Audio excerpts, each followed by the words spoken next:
El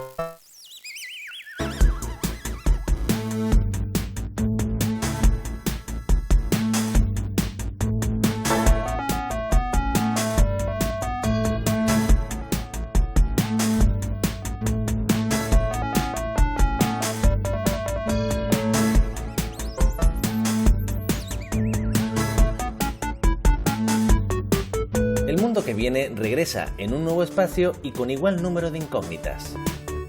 Hoy quiero volver a hablar con el verseador y sabio profesor con el que inicié la primera etapa de esta aventura televisiva.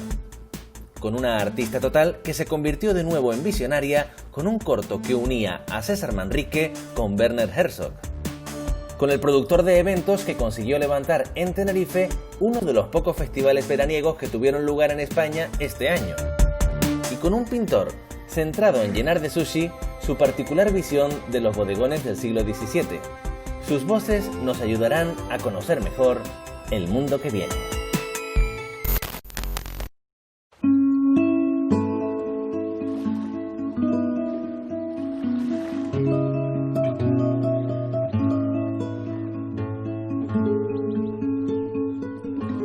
Hola Yeray, ¿qué tal? ¿Cómo estás, Sergio? Yo encantado de verte y de tenernos así como casi tan cerca, porque recordarás que allá por el mes de abril, ese mes que yo creo que nos han robado un poquito, como decía Sabina, a casi todos, pues hicimos esa llamada que sirvió para inaugurar este programa y claro, lo inauguré contigo y digo, ahora que volvemos, vamos a demostrar que las cosas han cambiado un poco, ahora hablamos de cuánto crees que ha cambiado, pero que nos veamos las caras, además lo dijimos, vamos a ver si nos vemos las caras. Hemos ganado un poco, ¿no? Estamos más cerca. Sí. Tú decías antes, efectivamente, recordando aquella conversada que tuvimos en el mes de abril, a través de otros medios, tú en tu casa, yo en la mía, ¿no? Justo. Y ahora estamos, mira, en el mismo espacio, compartiendo este ratito, y la verdad que es una señal al menos de que las cosas han ido cambiando.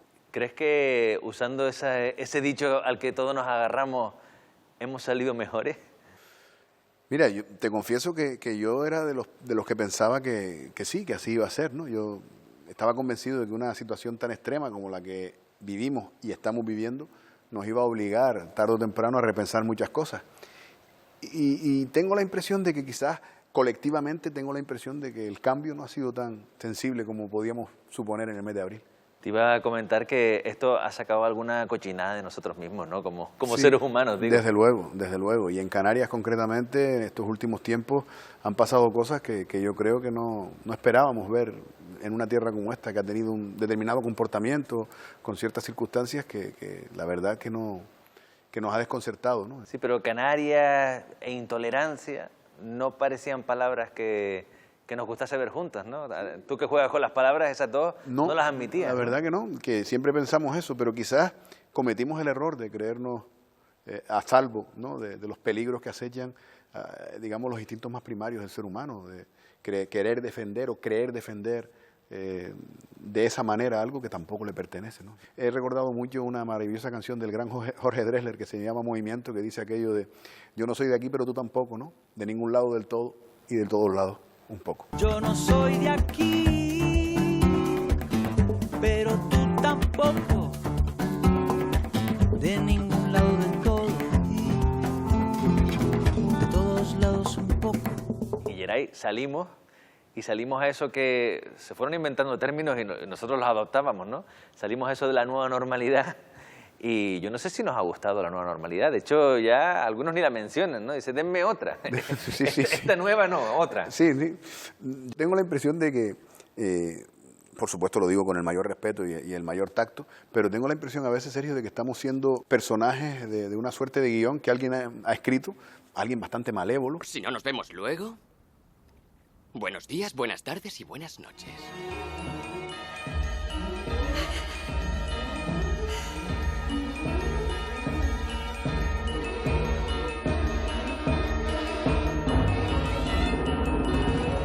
Deseamos todos volver, no a la nueva normalidad, sino volver a la vida que quisiéramos vivir. Todos en general estamos como en una suerte digamos, de zigzagueo emocional muy complejo, ¿no? Y casi que, sin justificarlo, podría llegar a entender lo de que más de uno pierda los nervios, porque es verdad que hemos pasado por un proceso muy rápido y muy salvaje, incluso que nos ha llevado a cierta docilidad con cosas que antes ni imaginaríamos, ¿no? Por ejemplo, volviendo a la diferencia entre la conversación que tuvimos tú y yo hace unos 6 meses y ahora, hace 6 meses incluso sabiendo la que venía, nos dicen que de verdad toda la gente de Canarias, con lo pasotas que somos para muchas cosas, por la calle iba a ir con mascarilla sí o sí. Yo no sé si tú te lo creerías. No, desde luego, ya digo que hemos seguramente cambiado más nuestros hábitos y nuestra forma de proceder en estos últimos 6 meses que quizás en años o en décadas, ¿no? Yo creo que hemos sido quizás, Sergio, por primera vez, todos los vivos, como quien dice, todos los que viven en este planeta, ahora, de los vivos, digamos, ninguno seguramente había vivido una situación como esta. Otras personas han vivido dramas gigantescos, tanto colectivos como personales, pero seguramente guerra, eso te iba a decir, como sociedad no hemos vivido nunca una circunstancia de este tipo. Y yo creo que hemos sido conscientes, seguramente por primera vez, de nuestra fragilidad. De una fragilidad individual y de una fragilidad colectiva. Y yo creo que lo que debería servir, para lo que debería servir esa conciencia de fragilidad es para, precisamente, no para hacernos más fuertes, sino para saber convivir con la fragilidad, ¿no? Y de alguna manera dar a las cosas la importancia real que tienen. Por acabar con un espíritu así como más alegre, hablemos de fiesta, porque además en los meses antes de la pandemia tú habías estado casi que oficiando como pregonero algunas de las fiestas más multitudinarias que hay en las islas. Estuviste en el WOMAR, estuviste en las fiestas del Pino. Aunque el año no se presta para celebrar tu fiesta como se ha hecho de por vida, quien te quiere no te olvida. ¿Cuándo volverá ese tipo de fiesta? ¿Tú te lo imaginas? La verdad que independientemente de que uno es consciente absolutamente y respetuoso, por supuesto, con todas las medidas que se han tomado con motivo de lo que estamos viviendo, por supuesto que el gusanito ese que tiene uno dentro que le impulsa a encontrarse de nuevo con la gente en esos espacios está preguntando que cuándo toca, ¿no? Lo que quieran, yo me pongo la mascarilla, pero ¿cuándo podemos hacer la fiesta, no? También eso nos ha igualado, ¿no? Yo creo que una de las cosas buenas que también ha tenido esto, por buscarle efectivamente, como tú decías, el lado positivo, es que nos ha igualado. Independientemente del nivel económico, del nivel, de cualquier nivel, todos hemos estado en la misma situación, metidos en casa e intentando protegernos.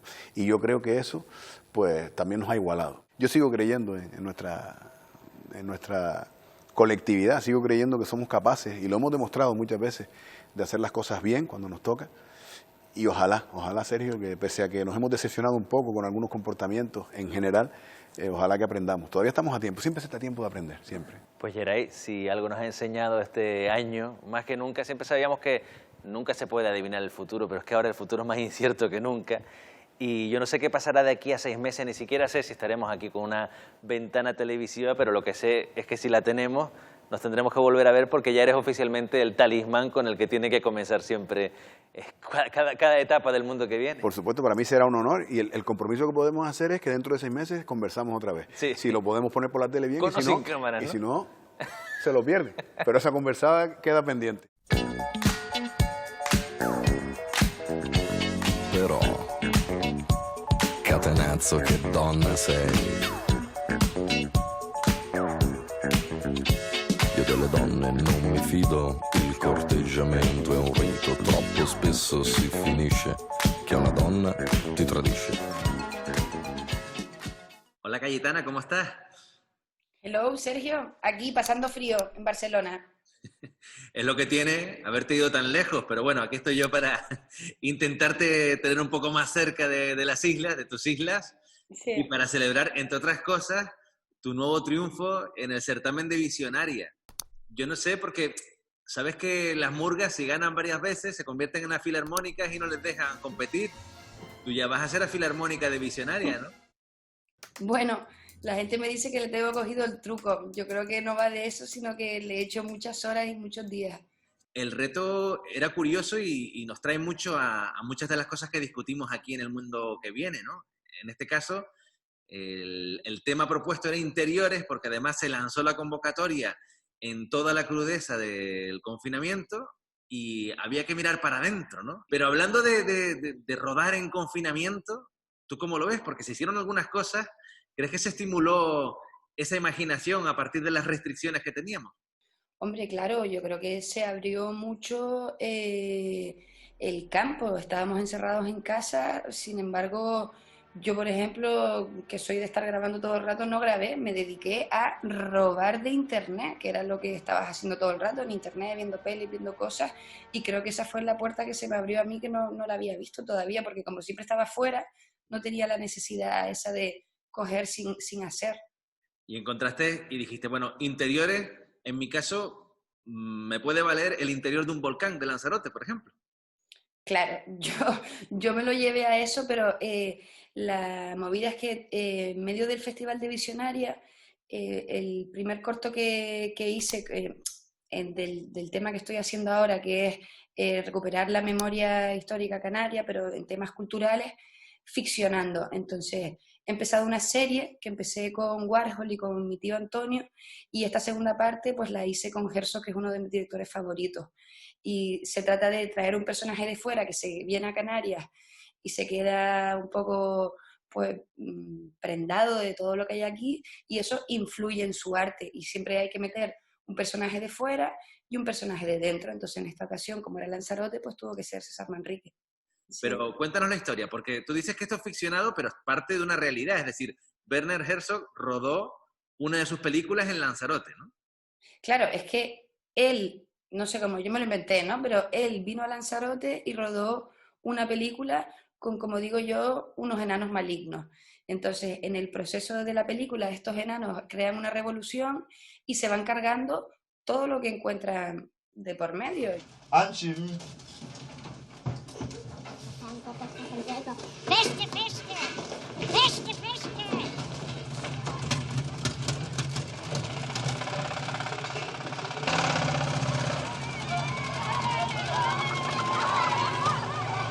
Y entonces mi planteamiento también era, si esto lo hizo en 1970, porque se rodó ese año, y ahí era cuando César acababa de llegar a la isla y estaba empezando como todo su trabajo ecológico, si César se hubiera enterado, ¿qué hubiera pasado? También es verdad que juego con el rollo de que luego se convierten en amigos, ¿no? Porque al final eran dos grandes artistas y seguramente hubieran tenido sus conflictos, pero también hubieran hablado de otras muchas cosas. Tan amigos se convirtieron que luego en el vídeo de agradecimiento, que yo soy tan fan de tus vídeos de agradecimiento como de tus obras oficiales, en el vídeo de agradecimiento aparece, bueno, un montaje tuyo, pero en vez de tú salir diciendo muchas gracias por el premio, está Herzog, está César y estás tú, con unos cuerpos de niños chicos, Sí. y dando las gracias, pero bueno, ahí están amigos todos, ¿no? Tú incluida. Que tú, cuando yo lo estaba haciendo, decía, imagínate el poder estar en un parque siendo un niño chico y que tus colegas del parque sean Herzog y César Manrique, imagínate las conversaciones, o sea, me hubiera encantado. Hola, buenas,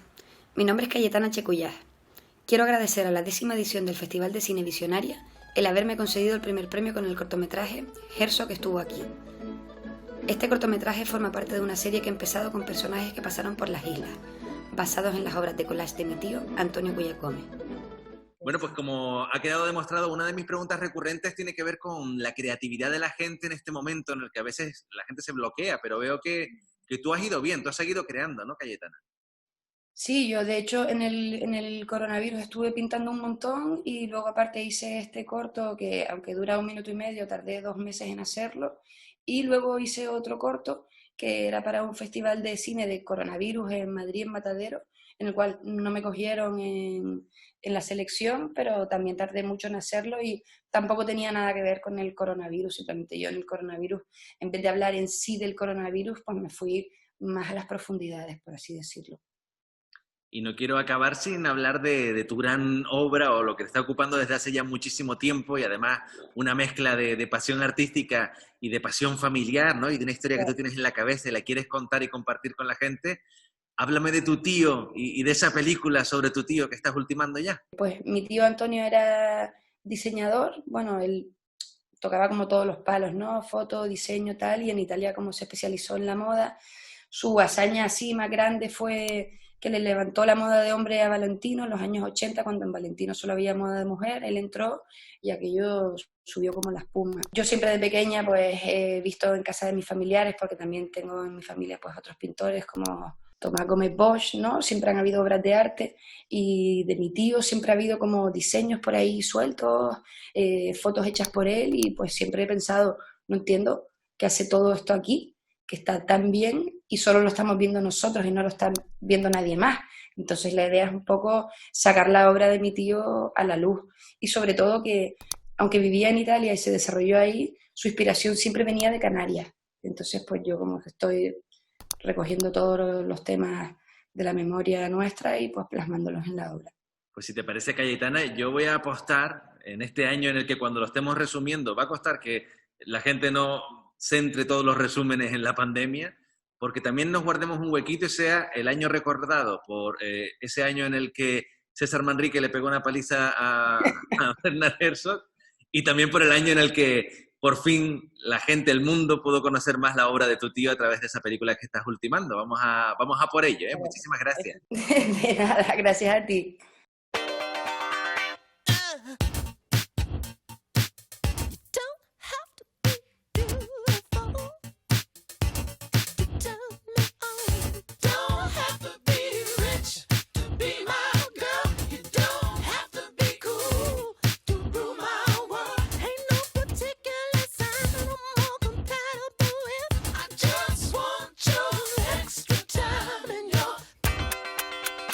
Hola Iván, ¿cómo estás? Pues muy bien, Sergio, muy bien. A punto de cogerme unos días de vacaciones. Creo que te puedes coger las vacaciones tranquilo después de haber conseguido, no sé cómo te sientes, si te sientes un poco así como héroe del mundo de la producción musical después de haber conseguido lo que poca gente en España ha hecho, ¿no? Levantar un festival veraniego. Sí, la verdad que ha sido una experiencia con muchos altibajos. Ha sido unos meses muy duros, tanto al principio como al final del evento en sí. Se demostró que se podía hacer cultura segura, se podía hacer un evento de esas dimensiones con los protocolos exigidos por los diferentes decretos que continuamente iban saliendo. Fundamental el apoyo de las administraciones en sí. Fundamental fue la fecha. Es decir, nosotros dejamos fija la fecha que tenemos programada desde hace un año. No movimos esa fecha. Es decir, fuimos a intentar bloquear esa fecha e intentar ir hacia esa fecha. Y si todo se hubiese retrasado una semana, pues quizás no estaríamos hablando tú y yo ahora mismo de esto, ¿vale? Si el Amor al Fe no se hubiese hecho y no se hubiese hecho con esa excelencia, digamos, y con los resultados que obtuvimos, es decir, los resultados no solamente del evento en sí, sino que todo fue bien, así todo fue bajo el protocolo y no hubo ningún infectado. ¿Cómo trabajaron, Iván, para que lo que definimos como experiencia festivalera se preservase lo máximo posible? Porque eso es algo que la gente destacó y que han cogido recortes. Parecía que no, que es imposible. O sea, que un festival no podía existir y que nos veíamos abocados a recintos así como muy cerrados y muy acotados. Y evidentemente lo que ustedes hicieron estaba acotado, pero había que extraerse un poco, pero podíamos llegar a imaginarnos que estábamos en un festival veraniego de cualquier otro año no pandémico, ¿no? La idea principal de llevar a cabo el festival, uno... el formato tenía que ser el mismo, dentro de las restricciones que ya nos implementaban desde los diferentes administraciones sanitarias y todo el tema. Entonces, un poco lo que quisimos hacer fue reducir en la medida de lo posible pues la programación, reducimos un poquito lo que es la parte de la programación del cartel. Y después, claro, se tuvieron que hacer otros esfuerzos económicos en cubrir las partes que nos exigían las administraciones sanitarias, como era la implementación de las gradas, las sillas, todo el sistema de limpieza de hidroalcoholes, el personal de más que tuvimos que poner para todo el tema de prevención, para asegurarnos que el movimiento en el recinto era un movimiento circulatorio, las tomas de temperatura en la puerta, los botes de gel alcohólicos, es decir, hubo un sobregasto añadido a todo el montaje del festival, pero en ningún momento quisimos que no se sintiera que estabas en el FE de todos los años, pero en este caso con unas restricciones que tuvimos que tener y que se cumplieron a rajatabla. ¿Crees que veremos festivales de los grandes de la geografía española, de muchos de ellos que este año no se celebraron, y por eso quería celebrar un poco que desde Canarias se dio ese ejemplo y se miró con atención desde fuera? Pero crees que, tú hablabas antes de que marcaron una senda, ¿no? ¿Veremos algunos de los caminos que ustedes abrieron en los festivales venideros si se tienen que celebrar antes de que acabe la pandemia? Otra de las cosas que te quería comentar antes y se me escapó quizás es que nosotros nos vimos en la obligación de celebrar el festival también por sentir que si lo cancelábamos este año, quizás el próximo año estaríamos en el mismo viviendo la misma experiencia. Entonces nosotros nos queríamos incorporar en lo que se llamaba la nueva normalidad, ¿vale? Y experimentarla desde este año, porque el próximo año a lo mejor nos veíamos en la misma situación. Entonces todos esos festivales que han cancelado de alguna forma, en caso de reanudar con su programación el próximo año, se van a ver en la misma tesitura. Lo único que nosotros vamos a tener 2 años de experiencia y ellos van a tener 1, ¿vale? Que se va a copiar el modelo, depende un poco de la financiación de cada uno de los proyectos. Es decir, ahora mismo, tal y como están los aforos, es imposible sufragar el coste económico, al menos que eso venga traducido con ayudas de diferentes administraciones públicas, de patrocinios privados, etcétera, etcétera. Si no, es totalmente inviable. Eso lo sabemos, yo creo que lo sabe todo el mundo. Y es un poco lo que va a decidir o a decantar si se van a celebrar esos grandes festivales o no. Claro, y hablamos además de festivales, si nos vamos a los grandes, muchos de ellos han apostado por decir, bueno, este año no se celebra. The city just announced both Ultra and Calle Ocho are canceled out of precaution due to the virus. Pero les damos ya cuál va a ser el cartel del año que viene, ¿no? Y han ido a lo grande. Imaginemos que el año que viene no lo hemos terminado de solucionar por estas fechas y con esta tropa de artistas que saldrá carísima, ¿no? Y ahí es donde puede caerse el dominó. Sí, incluso con los grandes festivales la cosa se complica más. Son grandes contratos, los artistas cobran mucho dinero en antelación, hay unas políticas de devolución de entradas que se suelen aplicar cuando se cancelan, normalmente cuando se cancelan los eventos. Cuando se posponen para otras fechas, esas políticas de devolución no existen. El no celebrarlo con normalidad el próximo año va a dificultar todo un poco más. Es decir, no sé hasta qué punto un cliente que compra una entrada 3 años más tarde no pide su devolución. Yo creo que está en su derecho a pedir su devolución de entrada. Y hay unos sobregastos que se pagan al principio, ¿no? En la contratación de esos artistas. Entonces se puede complicar todo un poco. Pues Iván, yo te dejo para que hagas la maleta, disfrutes de esas vacaciones ganadas y te vuelvo a agradecer que un poco simbolices también la esperanza de que no todo se ha acabado y que incluso en tiempos de pandemia podemos vivir algo parecido a un festival de la vieja normalidad. Sí. Muchas gracias. Gracias a ti, Sario. Yo creo que es importante que desde aquí, o desde nuestra experiencia, los promotores, artistas, organizadores tomen conciencia de que se puede hacer. Fácil es cancelar, fácil es decir que no. Lo difícil es echar las cosas para adelante, pero yo creo que por el sector, por lo que somos y lo que queremos llegar a ser en el futuro, yo creo que es importante que iniciativas como esta se hagan y que haya apoyo desde el sector y que la cultura se vea como una parte importante de nuestro tejido, vamos.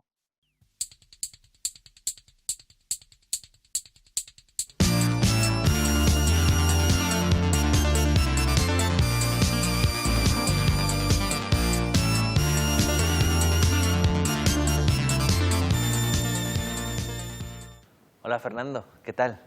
Muy bien, buenas tardes, Sergio. Gracias por acompañarme y ayudarme también en esta iniciativa que tenemos en el programa de vez en cuando romper la pantalla, ¿no? Porque hemos tenido muchas conversaciones, pues a veces porque no nos quedaba más remedio, pero también yo creo que nos ha acercado a mucha gente, muchas conversaciones online.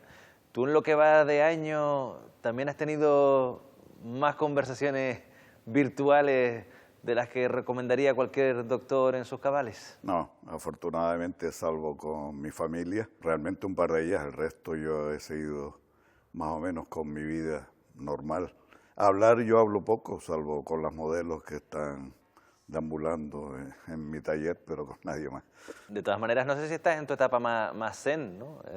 Lo digo por lo de los maestros del sushi. Bueno, yo realmente, más que zen, los maestros del sushi realmente hace referencia a una de mis pasiones ya desde mi época de estudiante de Bellas Artes, que era el mundo de las naturalezas muertas, sobre todo de los maestros holandeses o de los Países Bajos del siglo XVII, XVIII. Los bodegones, ¿no? Efectivamente. Y ahí está el giro, ¿no? Porque bodegones holandeses que abordasen el tema del pescado crudo, yo no sé, a lo mejor hay referentes, yo no los conocía.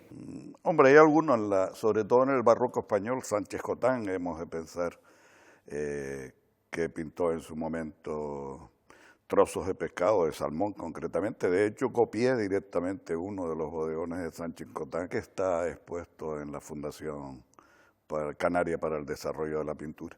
Pero realmente más que toda esa historia, todo esto empezó viendo una película de Bender sobre Pina Bausch, la coreógrafa alemana, y donde se ve en una guagua un señor con unas orejas de cartón, unas orejas de burro, como las que nos ponían en la época, en el colegio. Las que te ponían a ti, bueno, yo me sí, salvé, a mí. Fernando. Es verdad, a veces me olvido. Pero te pusieron una...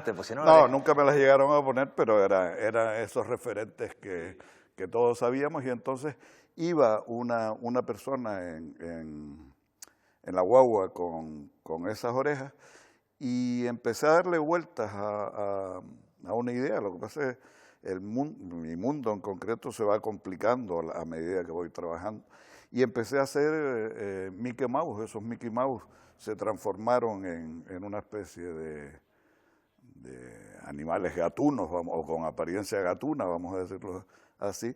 De ahí cambié al pescado, de ahí salieron los sushis, y al final, en el fondo, una especie de guiño a la figura del coleccionista. Hay que pensar que el sitio donde estoy ahora mismo haciendo la exposición Los Maestros de Sushi es una fundación privada, es decir, es la obra de un coleccionista, y un poco es un guiño a esa figura. Vamos, yo alucino esto, yo creo que convalida por alguna asignatura no existente de proceso creativo, o sea, pasas de Pina Bausch a orejas de burro, a Mickey Mouse, al gato, al pescado crudo y a los bodegones holandeses de sushi, ¿no? Pero eso es así, realmente.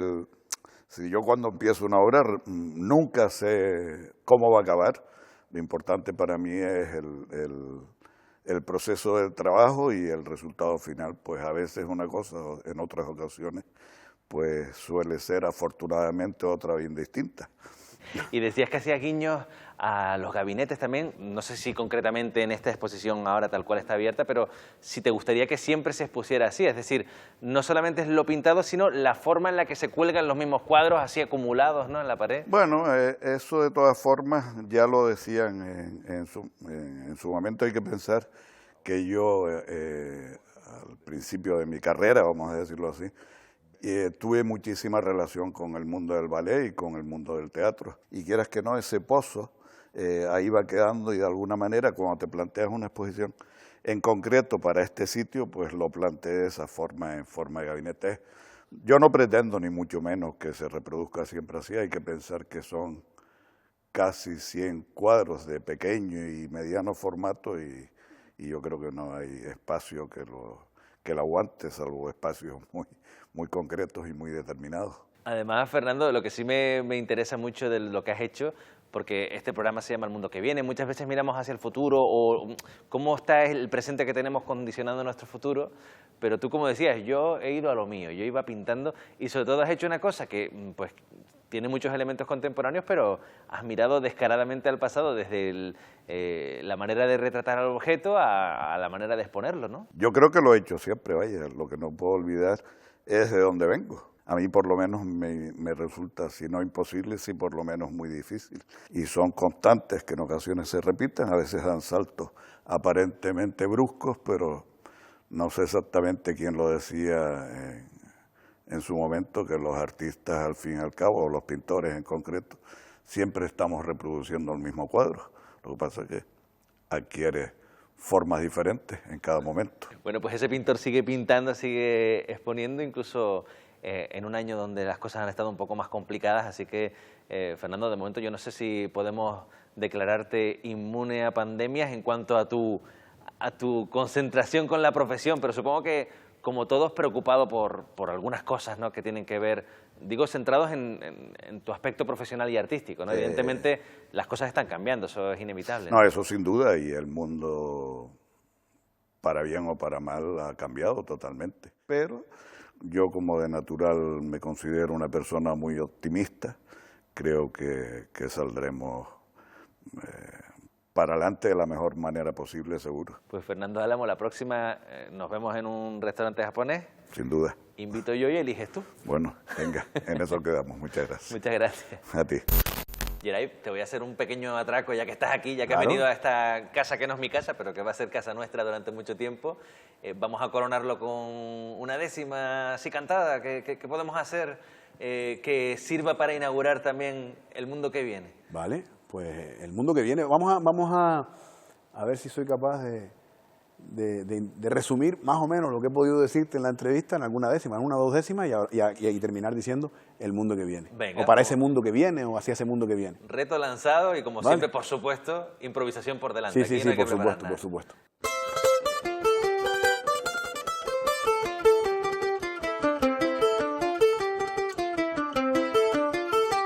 Hace 6 meses hablamos de un mundo que igual no es.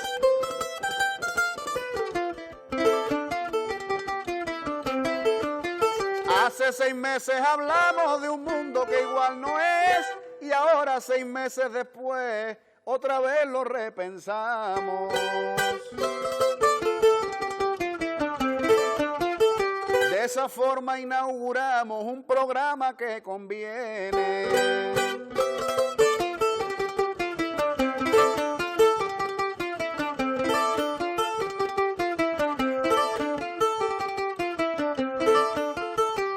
Que hace pensar, que entretiene, y al que lo mejor le auguro, pues nos enseña el futuro, porque es el mundo que viene.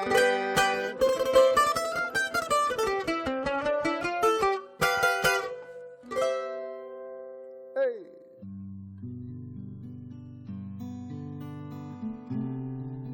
Decían que todo iba a salir bien, y está saliendo regulín.